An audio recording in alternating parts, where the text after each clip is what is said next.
Welcome to Dave's Cooking Show, and for you today we have a nice ribeye steak with a butter sauce. It's real easy to do, absolutely delicious, perfect for date night or pretty much any night of the week.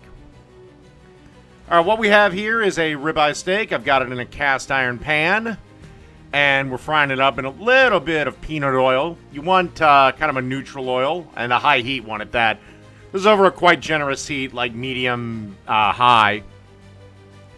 And we're just going to go 2 minutes aside. Just long enough to get some decent color on it.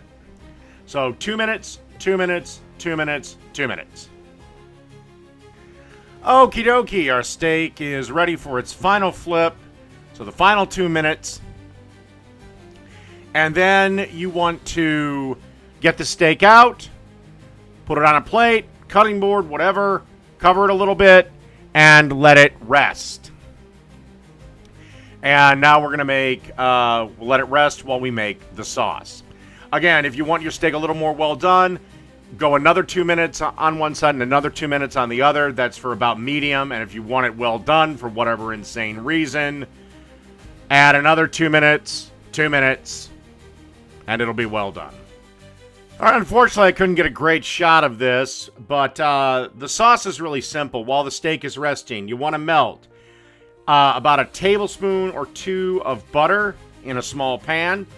Then you want to add 4 cloves of garlic, and then you want to cook that for 60 seconds, stirring fairly frequently. And then you want to add the remaining butter. You'll need a half a cup of butter, slice 2 tablespoons off, and then add the rest.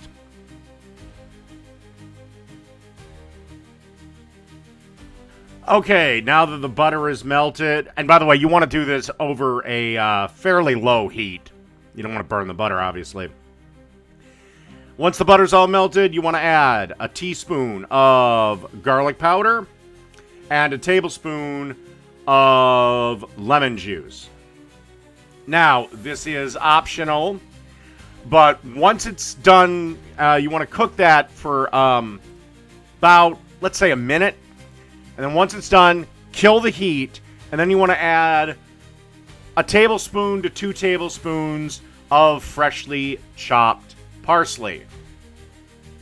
And stir that around. Like I said, you even may want to let it cool just a little bit before you add the parsley. Okay, now we have our steak cut into nice little strips. As you can see here, I got that beautiful medium rare. And now we're just going to pour our sauce all over this. And that's really it. If you wanted to, you could put it in a little dish for dipping, but I decided to screw it. So that's a ribeye steak with a parsley butter sauce. Done.